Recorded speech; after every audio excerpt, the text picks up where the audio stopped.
Mother Gothel is Disney's best villain. Well, Will Bustick, to that I say, are you know?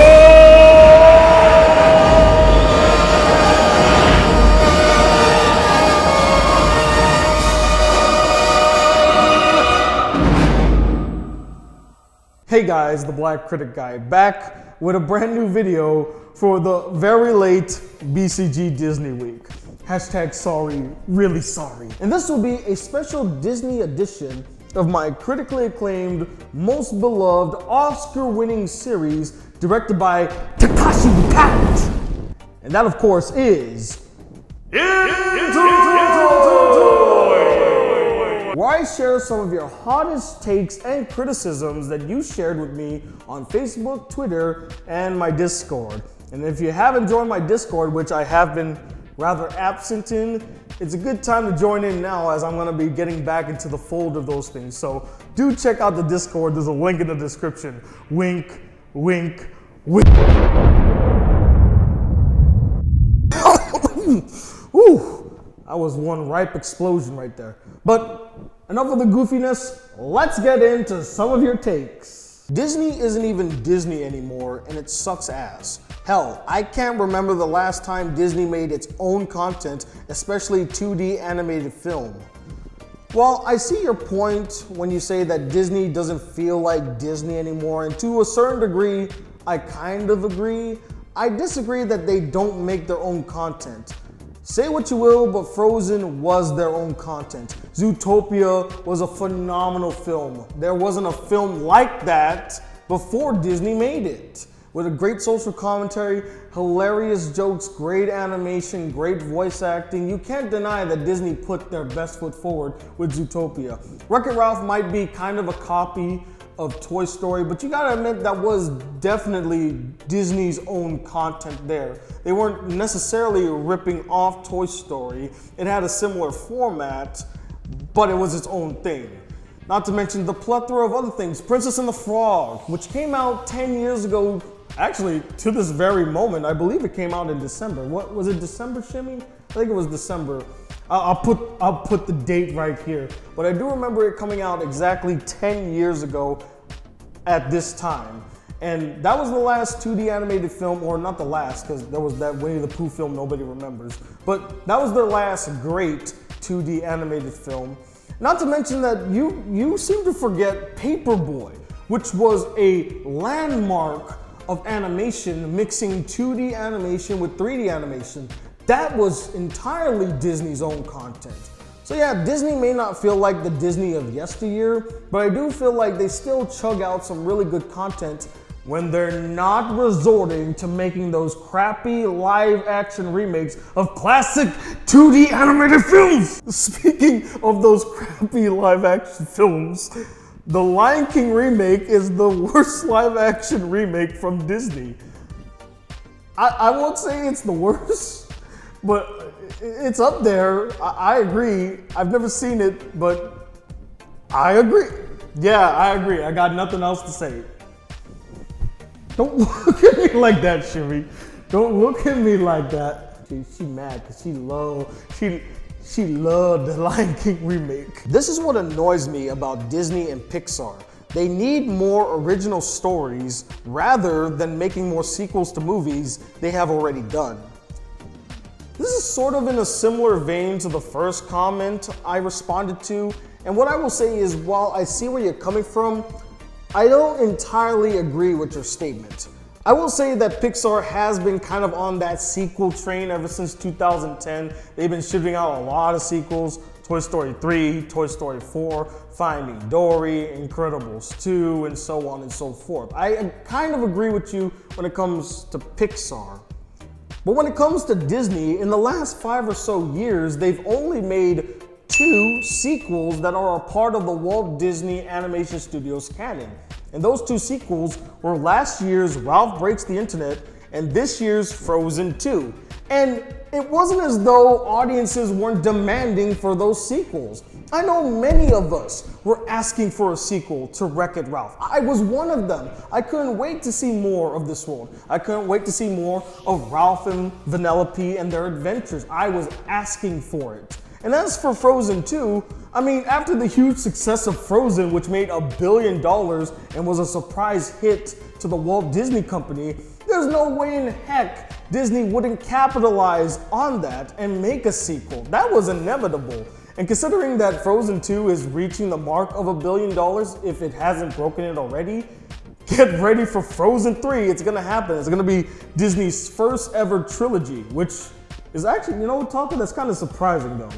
After all these years, Disney has never had a legitimate trilogy before. That's actually canon. Like, there's been many offshoots and spin-offs and sequel spin-offs, but never a legitimate trilogy in the Walt Disney Animation Studios canon. So that's pretty amazing. That's monumental. But yeah, Disney has not been a sequel shooting machine. Maybe in their direct-to-DVD or direct-to-streaming things, but when it comes to their actual canon, it's only been original material. And in the last 7 years, they've only shot out original material. So yeah, I don't agree with you when it comes to Disney. Disney has been progressively getting better, and I've been so proud of their efforts. I just don't like the fact that they keep doing the, you know what, let's not even get into that. Let's just stick to the animation for now. I have absolutely no idea how adult males without children enjoy Disney movies,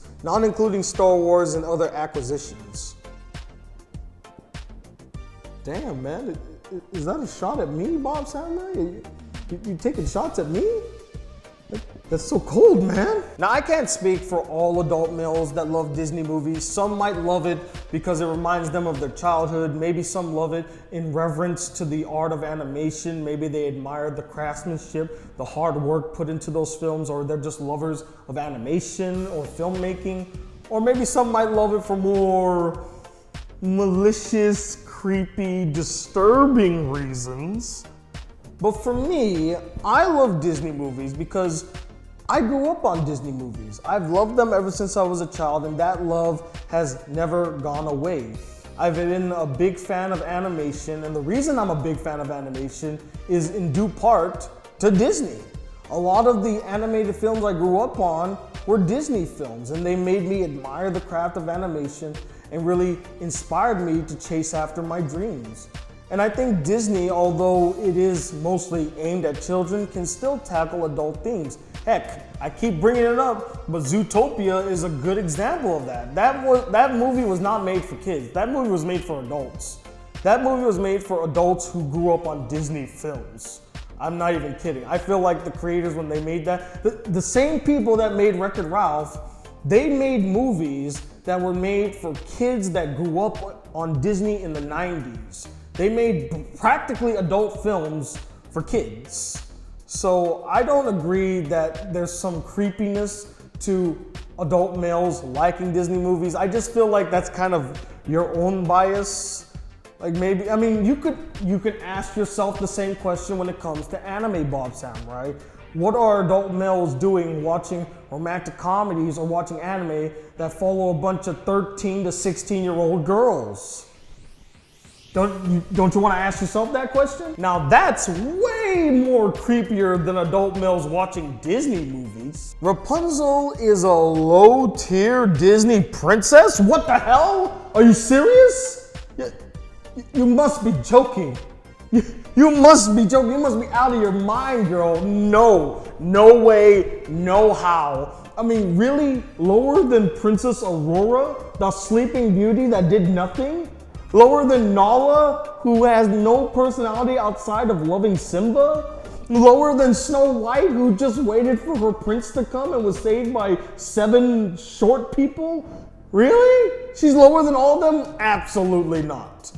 Rapunzel was such a breath of fresh air when it came to the Disney princess genre, if not even revitalizing the Disney princess genre and kicking it into a new age. She was the first ever 3D Disney princess, and she knocked it out of the park. I loved her spunk, I loved her tenacity, I liked that she had her own dreams and ambitions, her own aspirations, her own goals. I will say, wasn't a big fan of her singing, but I just loved how fun and exciting this character was. She was like if Ariel was mixed with Jasmine and Belle from Beauty and the Beast. If they all three are mixed together, that would be Rapunzel. And 3 of those Disney princesses are considered some of the best Disney princesses of all time.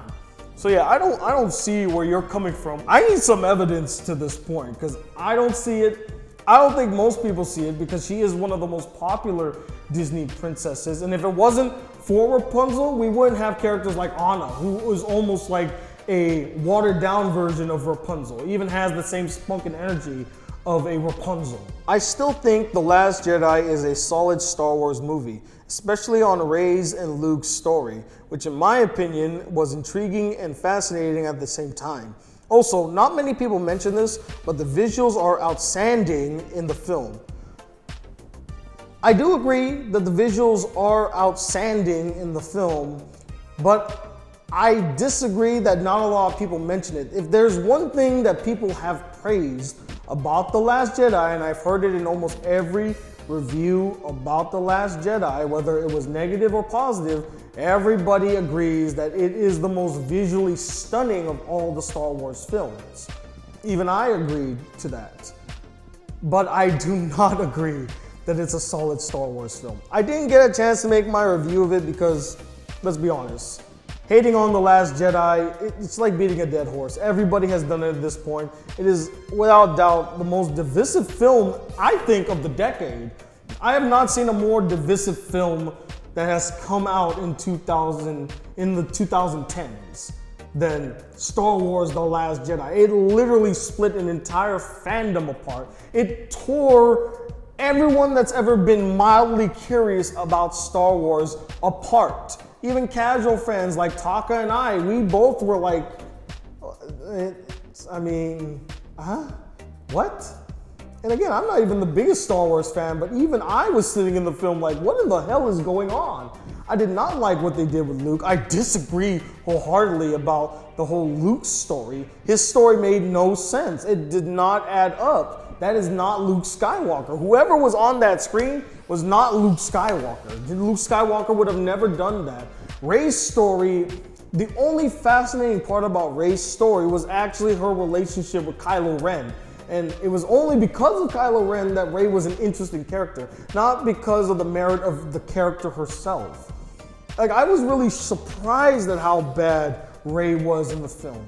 Looking back at it, it made me really question if I really liked her in The Force Awakens. And it's a weird thing to say because I loved her spunk, I loved her energy in that, but after seeing The Last Jedi, I went back and saw The Force Awakens, and I was seeing a lot of the criticisms that people were saying, and they're reflective in The Last Jedi. They were put on full display.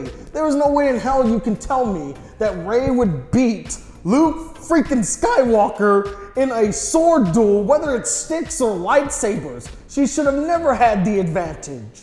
Ever. I don't care if he's old or he's been disconnected with the Force. That's Luke freaking Skywalker.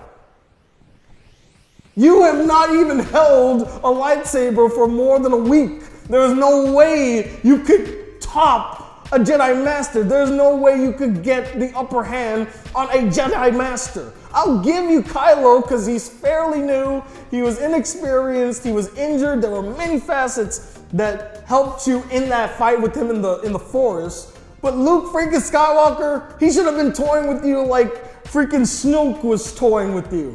There's no way. Sorry, I don't mean to go on that tangent, but that was one of the things where I was like, my mouth dropped at what I saw because it was so ridiculous. This girl who's never been trained in the art of the Force beat Luke Skywalker, got the upper hand on him, stood over him as if she was the master and he was the novice. Get out of here. Yeah, Star Wars The Last Jedi, I may want to watch it again just so I can get a much clearer, to kind of see it in full to give another full opinion, but from what I remember, it's been years since I've seen it. It's a mess, it's a trash, it's an unmitigated disaster, and honestly, I'm upset with Disney. They should have known better with that film. Beyonce did not do any favors for Nala on the voice acting part. Like, she sings like a goddess, but man, she cannot voice act to save her life. Well, to be fair, Beyonce's really not an actress. She's an artist, she's a singer. Of course she did well in the singing parts. When I heard that they casted her as Nala, I thought to myself, okay, well, Nala will have a good singing voice, but acting-wise, I mean, oh my God. So Shimmy's in the background just doing like this, because Shimmy loves the Lion King remake, and I'm guessing you loved Beyonce as Nala? You didn't? Well, then why are you thumbs downing? Oh, I thought you were disagreeing with me. Oh, see, now I look like an idiot. Repeat. So yeah, so apparently Shimmy actually agrees, like Nala was not good. But I think also because the writers didn't do her justice either. You have a chance to make Nala an interesting character this time around. Because if there's one type of flaw I could say the original Lion King has, is that Nala was such a superfluous character. She meant nothing, she did nothing, she was nothing. I forgot she was even in the movie until she tried to kill Pumbaa. And even then I was like, who is this random lion that's trying to hunt Pumbaa? And then all of a sudden, Simba says, Nala? And I'm like, how did you even know that was Nala? I couldn't even tell. She looks just like every other lioness. But yeah, they had the opportunity to make Nala a much more interesting, dynamic, three-dimensional character in the remake. And from what I was told, they added nothing to her character. They gave her one fight with Shenzi, but that's it. And I must say, a fight with a hyena does not mean character development. You know, they should have done way more with Nala. The evil queen from Snow White is such a great villain. But you know, my answer to that, Rabe, is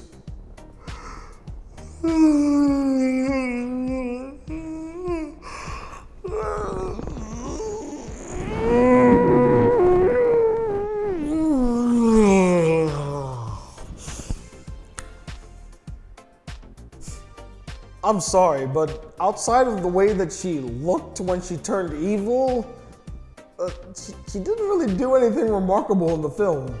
You know, she did the iconic, you know, mirror, mirror on the wall, who's the fairest of them all, but she got bested by 7 dwarves.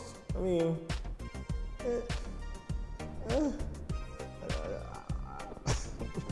she's not in my top 10 when it comes to Disney villains, that's for sure. Now that Disney owns Anastasia and Thumbelina, do you consider them to be Disney princesses? It's so weird seeing Thumbelina on Disney Plus.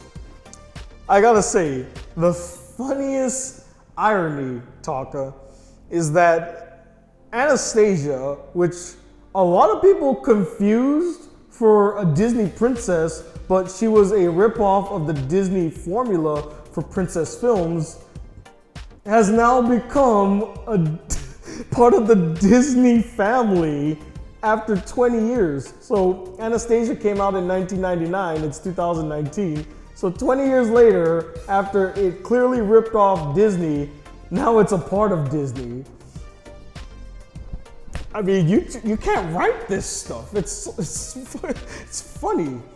As to your question, they're not Disney princesses. Until Disney actually makes a film about them, they're not part of the Disney princess canon. They own the rights now, they own the characters, but they were made by a different company at a different time. So because they weren't made by the Walt Disney Company themselves, I do not consider them to be Disney princesses yet. Now, if Disney were to remake Anastasia, if they were to remake Thumbelina, or if they were to make any sort of material or make some new content featuring them, or they announce themselves that they're gonna add Anastasia to the Disney princess lineup, then I will consider them Disney princesses. But for now, They were made by Fox, they weren't made by Disney. I don't consider them to be part of the canon of Disney princesses. Tarzan's soundtrack is better than Frozen's. I like both movies, and I think Frozen's soundtrack is good, but not as memorable as Tarzan's. Only ones I remember from Frozen are Let It Go and Olaf's Summer Song, but the rest are really forgettable to me. For me, Disney had me with so many great and memorable songs, and I believe that some of them get overlooked, and Tarzan is one of them. Just my opinion, guys. I rest my case. Your move, Tony. Oh, it's my move. I get to move a piece on the chessboard? Oh, okay, well, I'm about to checkmate your ass. No, Tarzan's soundtrack is not better than Frozen's. In fact, I believe, and it's so weird that you all are mentioning things that came out 20 years ago, because Tarzan also came out in 1999. Is that weird, Taka? Like, is this like a pattern that's happening right now? There's just so many things that are coming out like 20 years ago that are being relevant today. Let me tell you why the Tarzan soundtrack is not as memorable or won't even be as beloved as the Frozen soundtrack. For one, there was a huge controversy that a lot of people had with the Tarzan soundtrack because it was just basically Phil Collins singing. Now, I don't have a problem with that, and I actually like a lot of the songs from Tarzan. I like You'll Be in My Heart, I like Strangers Like Me, I like Son of Man. Those are really exciting songs. I think they're very well-made songs, underrated, especially You'll Be in My Heart. I don't think it's as appreciated, although I do find it funny. That song won an Oscar, yet people don't remember it. But a lot of people just didn't like the fact that Phil Collins made that song or made the entire soundtrack or did all the music for Tarzan. They don't think of him as that great of an artist. I disagree, but yeah, it's just not as memorable. Not to mention that there weren't a lot of memorable scenes that went with the songs in Tarzan. I think the only one that I felt like was memorable was Son of Man.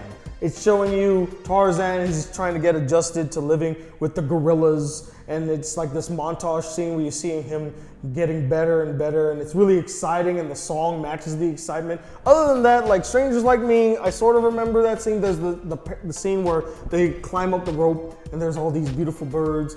You'll Be in My Heart had the butterfly moment, so I guess there's that. But nothing really iconic, nothing really memorable. Whereas Let It Go, you'll never forget the song or the scene that accompanied it. I'll never forget Fixer Upper, one of the best Broadway songs in a Disney film. I love the harmony there. First Time in Forever is great, even the reprise of it. Love is an Open Door is amazing. It's so hilarious and fun. Like, I love the fact that they make a freaking Arrested Development reference in that song. That right there, you can never make me forget that. And more kids will remember Frozen songs, much like how our generation remembered Lion King songs. I don't disagree when they said that Frozen was the Lion King of this generation because it shares so many similar qualities. A simplistic story that has some flaws to it, but is still remarkable and left such a social, political, and cultural impact on a lot of people. Whereas Tarzan, it was a solid film, it was good, one of the darker Disney films, and its soundtrack was, I think, really good. It was good enough to win an Oscar, right?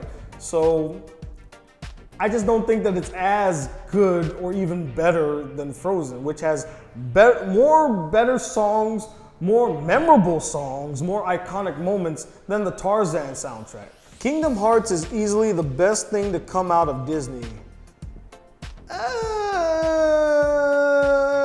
It may be one of the best. It's not the best. I think Kim Possible is overrated. Overrated? Really? I don't hear a lot of people nowadays singing the praises of Kim Possible. Maybe people in my generation overpraise it, but I don't see it as like a Frozen where everybody and their mother is talking about Kim Possible. Overrated, and you make it seem as though like it took the world by storm. It was a solid hit for Disney and a huge hit for kids like me who grew up on it. I wouldn't say it's overrated. I mean, Taka, would you say it's overrated? I don't think so either. Like, it didn't really change the way Disney does its things. It wasn't like overly played on the Disney Channel. They play it modestly.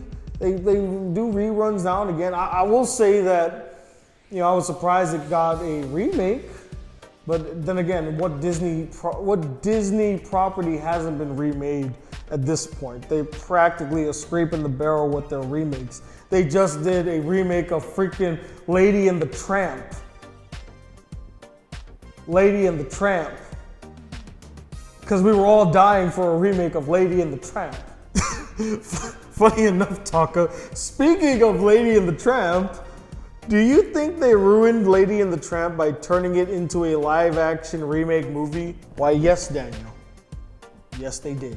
Disney owns the freaking world, dude. They have Marvel, Star Wars, Pixar, Fox, and Disney Plus is a somewhat success. If they win the next presidential election, then we are really screwed.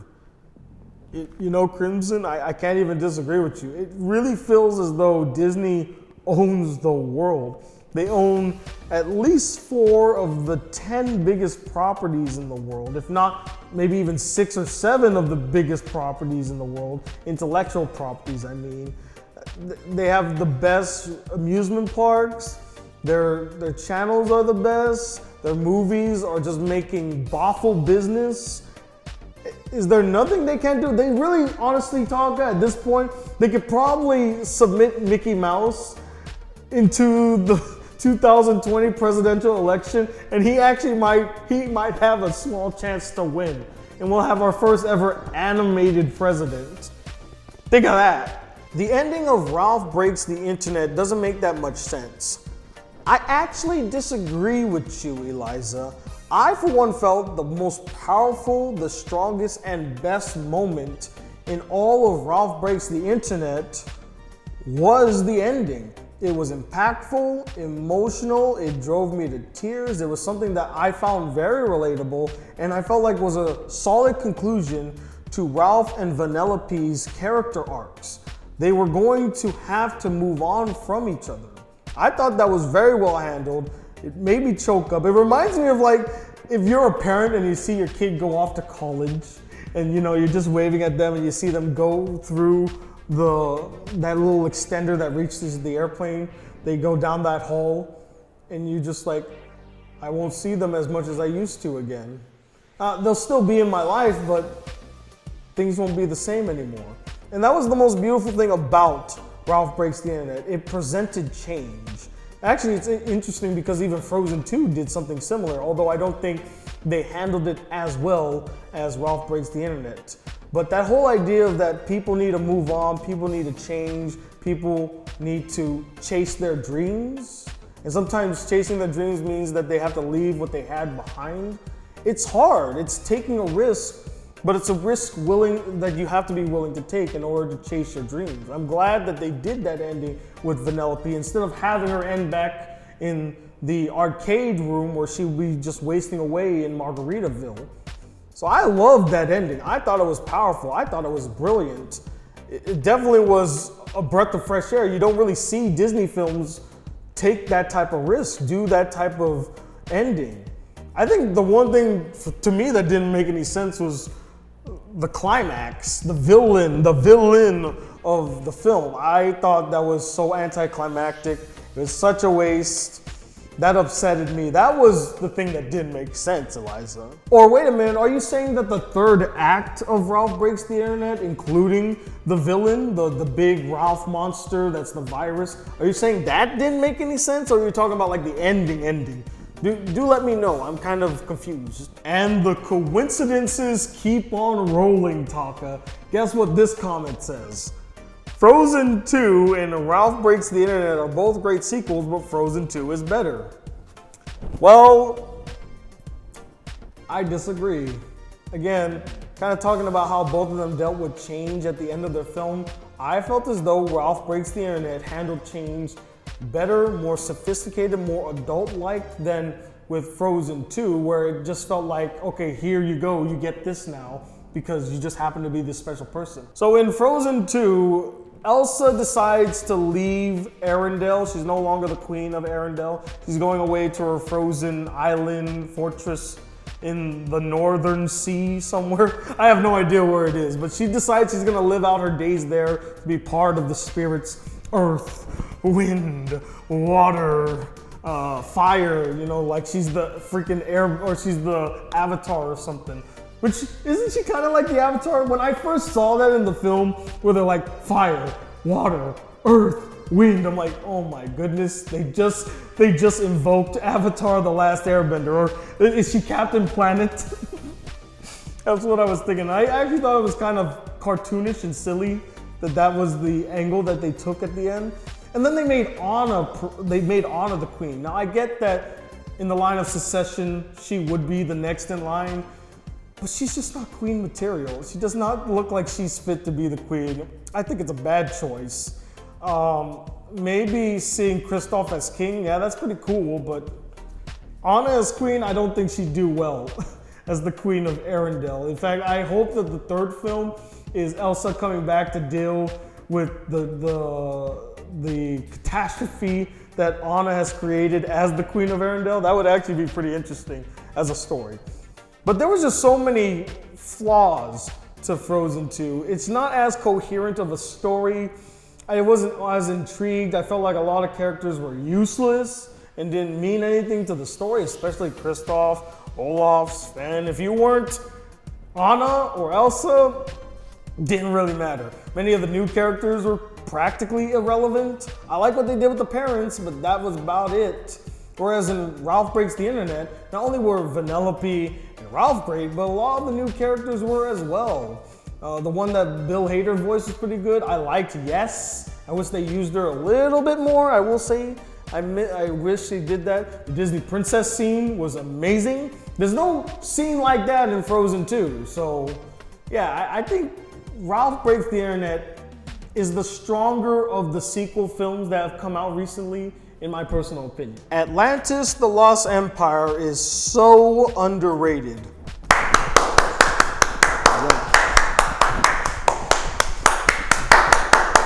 Woo! Woo! Yeah! You tell it! You tell it, Holly Jolly! Yeah. Woo! Oh man. Oh. Where was I? All right. Yeah, I totally agree. And that was a bad idea. I did way too much clapping. Ladies and gentlemen, concludes this special Disney edition of Into the Be sure to comment below and let me know what you think about this video and this series. And if you'd like to participate in this, be sure to follow me on Facebook, Twitter, and join my Discord, as I mentioned earlier. Wink, wink. Maybe I won't do a third wink this time around. I don't need another explosion. Jimmy's gonna kill me if I destroy this place. Anywho, stay tuned. I still got a few more Disney Week videos to give you before I move on to bigger and better things. Ain't that right, Taka? But until then, guys, if you'd like to see more videos on this channel, be a part of the Black Critic crew, please hit that subscribe button below. Like this video if you really enjoyed it. And I'm Tony Watt II, out of breath from all of that clapping as the Black Critic Guy. Till then, peace, YouTube.